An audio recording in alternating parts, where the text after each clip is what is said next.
大家好，说来就来，我是倩倩，欢迎来到我的频道。今天呢，我们要聊聊关于人为什么要活着，这是一个很少人会去思考的一个问题吧。在我们出生的那一天起呢，这个世界呢已经是一个经济制度的时代。我们在很小的时候呢，因为对这个外在的世界不理解，所以我们总是会以我们开心以及快乐的感觉为标准去接触、探索这个世界，但也因此经常遭到长辈的指责。确实，在我们还很小的时候，我们是需要受到指导的，但是我们所接收到的指导都是正确的吗？长辈在世间活的时间比我们长，他们的经验丰富，在我们的眼里呢，他们就是一个聪慧的存在，肯定什么都懂。他们教导我们要如何与人相处，懂得礼仪，知道要如何在这个社会挣扎生存。他们告诉我们要成功的话，你必须努力上进，刻苦耐劳。他们对世间的生存方式了如指掌。那时候还很小的我们会觉得，哇，大人知道好厉害，他们懂得如何争取自己想要的生活，他们肯定很快乐，我也想要变得像他们一样。在小时候的你活着只是为了快乐。在你逐渐长大的时候，你的父母就告诉你，你要好好的学习，以后做个有用的人，你的成绩会决定你的未来是否可以找到好的工作，或者是赚大钱。虽然未必所有的长辈会对小孩灌输这样的信念，但是无论如何，在你读书年纪的时候，你的潜意识会知道你读书是为了以后找到工作，这就是社会体制。所以我们从小开始就已经在一个竞争环境中长大，我们会竞争成绩。在这个阶段的你，我相信你会觉得好累，但是因为你已经拥有成绩决定你未来的信念，所以呢，你会咬牙的忍下去。好不容易你结束了你的读书的生涯，你以为你已经可以过得安逸了，但是没想到你又要面临工作上的竞争。当人一直生存在这样充满竞争的环境，人会逐渐迷失掉自己的人生初衷。所以你为什么要活着？你此刻的答案：赚钱，在社会立足。在人的30到40岁的阶段，通常呢都是他们的人生巅峰期。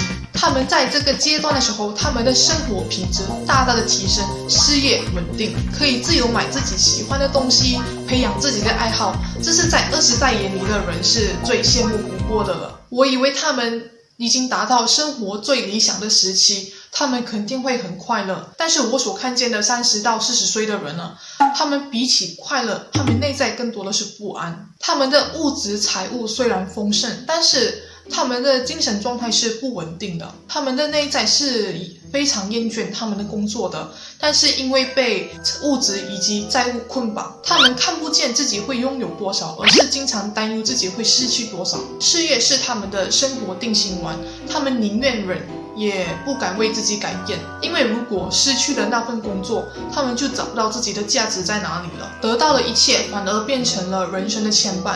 通常他们的下半人生呢都不会有太大的波动了，因为他们在前半生的时候已经拼得好累哦。他们的意识状况呢是，只要精神状态可以忍，他们就选择维持这样的状态。你问他们不快乐的人生有意义吗？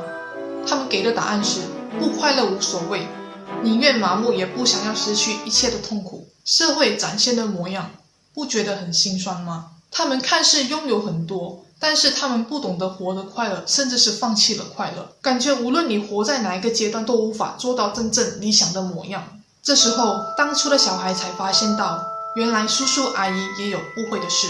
这就是我们人需要思考的问题。为什么我们把快乐这件事全部都指望在外在所展现的模样？如果事情按照你的预期去发展，你才可以感到快乐。一旦超出你的预期，你就不快乐了。我们最傻的是去指望自己控制不了的外在的事情来让自己快乐，局限在某个条件下你才能快乐，那你快乐的回忆不就很少？只有你自己才能让你自己快乐，而不是被动的等待外在所发生的事情来让你快乐。快乐的状态呢，就是愿意屈服生命，屈服自己，相信生命，相信自己，让世界展现自己的模样，而你倾听你内在的感受，在其中尽情的发挥你的角色。这时候来到50到60岁的人，这阶段的人呢，他们是已经快迈入退休阶段的人了。某一天的时候，因为疫情的关系，我们的国家马来西亚在3月到8月之间呢，就执行了行动限制令，所有的人都被限制出门，有许多的行业以及商店不允许营业，这也造成许多人必须待在家里，不用上班工作。这时候我觉得这是一个很好的机会，让人们去喘口气，静下心来和自己相处。因为日常生活人都一直忙着生存工作，没有好好的去理解自己的内在，停下脚步未必是坏事。但是我却听见有一位长辈，他通过电话和他的朋友埋怨道，待在家里这不是休息，这是受苦，好无聊，工作更好。我听见的时候我有一点错愕，他为何会有这样的想法。这位长辈也看起来不像缺钱的那种，可能你们会觉得他热爱他的工作吧，但是他在工作状态的时候状态更糟，会发脾气，然后做到发烂渣。然后我发现这一代的人呢，他们在以前的时候家境比较贫苦，所以他们会产生出生活就是为了赚钱生存的信念，恐惧未来。他们的过去虽然让他们变得更努力，但是他们依然还无法跨越这场课题，潜意识里还停留在过去，工作赚钱已经根深蒂固在他们的精神世界，长久时间累积的演变，突然让他们有一天不工作赚钱的时候，他们却反而迷茫，不知道要干嘛，不理解自己到底想要什么。这听起来就好像一台赚钱机器一样，一旦赚钱的功能故障的时候，就没有价值了。钱这个东西是非常带有争议性话题的，如今人对钱的信念呢，都是带着执着，甚至是恐惧。在他们眼里，追求梦想，过自己想要的生活呢，就必须把赚钱当成自己的人生目标，因为他们害怕没钱，害怕不确定的未来。我曾经就是这个模样，人生目标呢都是为了赚钱，赚得越多越好。直到有一天呢，突然醒来，傻眼自己在冲啥小。